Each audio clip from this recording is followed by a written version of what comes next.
ബിഹാൻ Vipin GLP സ്കൂളിൽ 3-ാം ക്ലാസ്സിൽ പഠിക്കുന്നു. ഇന്ന് ഞാൻ ലഹരി വിരുദ്ധ ബോധവൽക്കരണത്തെക്കുറിച്ച് 2 വാക്കുകൾ പറഞ്ഞുകൊള്ളട്ടെ.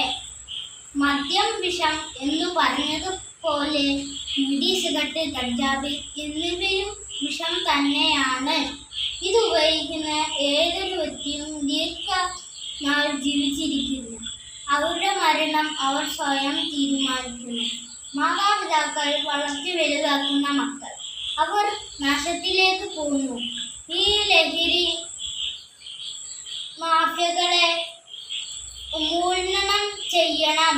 നാം ഒന്നായി ചേർന്ന് ഈ ലഹരി മാഫിയകളെ എന്നേക്കുമായി അവസാനിപ്പിക്കാം.